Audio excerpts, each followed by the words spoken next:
Hey guys, it's Elizabeth from DogWool, and welcome back to our second how to crochet tutorial video.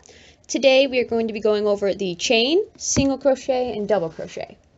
So the first thing you're going to need is your 5mm crochet hook. A 5.5 will also work, or any other size, whatever you find easiest, because I noticed that everyone's different on how they crochet. So if you need something smaller or bigger, that'll work as well. So you're going to get your yarn, and you're going to make a loop. You can either do this by tying a knot in it or doing the adjustable loop. And how you do the adjustable loop is by twist, grab, pull, and then tighten. And now you got this loop that you can tighten or make it bigger. That way, if you tie your knot, you won't have this big gaudy loop on the end of your chain. You can just have a small one that fits your crochet hook right. And that way you're not tying one too small either. You can just pull and make it bigger.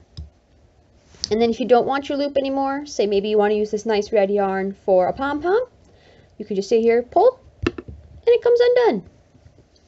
Super easy. So you grab your yarn, you twist, you grab the end, and you pull.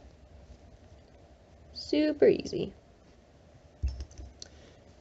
And now you're going to put your crochet hook through the loop, and you're going to hold your yarn.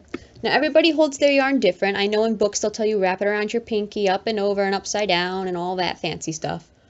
But it really doesn't matter as long as you can keep your yarn tight. This is all I do. I pinch it with my pinky and I hold it tight with my finger.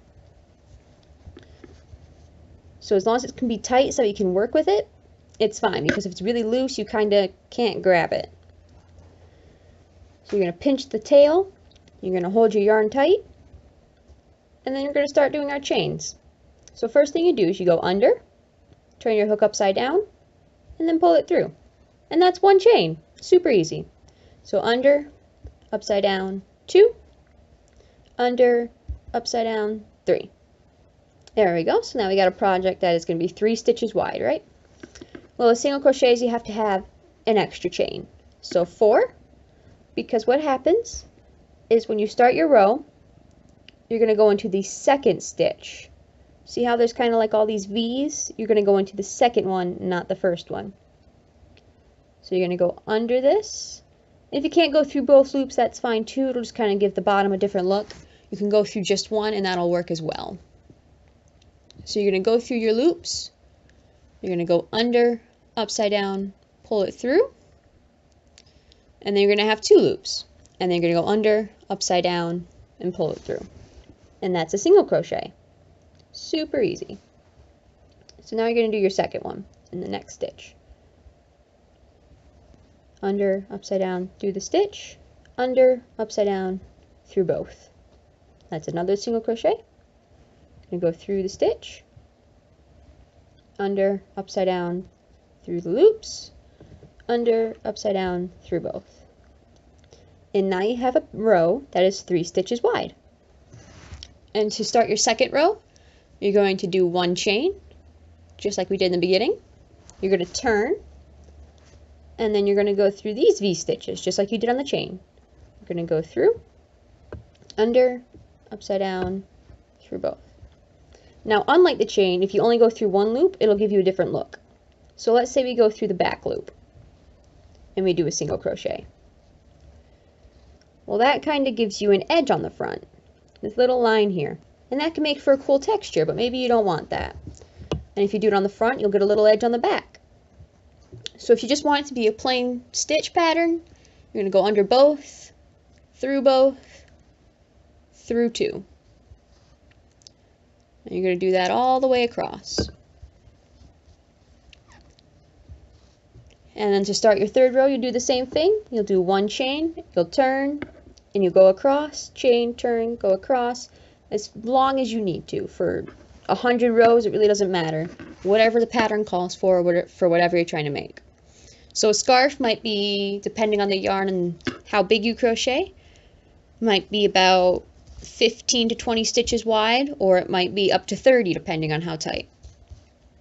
30 is a lot though, so usually 15 to 25 I think is about the max. So then you'll just chain 26, and then you'll go in the second chain, single crochet across, chain 1, single crochet back, chain 1, single crochet back. until you get your scarf as long as you like. And now we're going to go over double crochets. So let's say we want to do 3 stitches wide again. So 1 chain, 2 chain, 3 chain. Okay? So it's going to be 3 stitches wide. Now for the double crochet, it depends on who you ask. I personally just do 2 extra chains, but sometimes a pattern will tell you to do 3. So let's say 3. You're going to do 3 extra chains, so you have a total of 6. Now for the double crochet, you're going to do it in the 4th stitch. So you're going to yarn over, which is where you go under and upside down. So you have an extra loop on your hook. You're going to go through that 4th stitch, just like you would a single crochet. And then you're going to pull a loop through those 2, just like you would a single crochet. Just through the stitch. And now you have 3 loops. And you're going to go through 2, just like you would a single crochet, but then you're going to do it again, and that's what makes a double crochet. This is a taller stitch. It can make doing rows on a scarf faster. It gives it a bit of a different texture, and it's just quicker in general. So you're just going to yarn over. You're going to go under and upside down. You're going to go through your next stitch. You're going to pull a loop through that stitch, so that way you have 3. Yarn over, pull through 2, yarn over, pull through 2. And there's another one. So yarn over, through your stitch, yarn over, pull through the stitch, yarn over, pull through 2, yarn over, pull through 2. And there we go, we've got a row that is 3 double crochets wide. And this one here, this is why I usually do 2, because then it kind of sticks out on the side if you do 3 sometimes. But this would technically count as your 4th double crochet. But on top, you see you only have 3 V's. So really, it doesn't matter. I mean, it does, depending on your project, but technically you have 3 double crochets, but this can also be counted as a 4th. So now we're going to chain 1, 2, maybe even 3. You're going to turn, and then you're going to put a double crochet in each of the 3 stitches across. So yarn over, through the stitch, back through the stitch, yarn over, through 2, yarn over, through 2, yarn over, through the next stitch, through the stitch, yarn over, through 2, yarn over, through 2. And then you just do this across, and then you're just going to be just like the single crochets, and you're going to repeat your rows. You're going to chain 2, turn the next row, chain 2, turn the next row, and so on, so on. And then this way, say you're making a scarf, it'll go a lot faster, and it'll just be a bit of a looser, lacier texture. So those are 3 of the basic stitches. You have your chain, your single crochet, and your double crochet. Next time, we will be talking about the half double crochet, the triple crochet, and we'll we'll start off with working in rounds. So we'll see you next time in our next video. We hope you guys have a nice day, and check out our website at dogwool.webstarts.com. And we'll see you next time.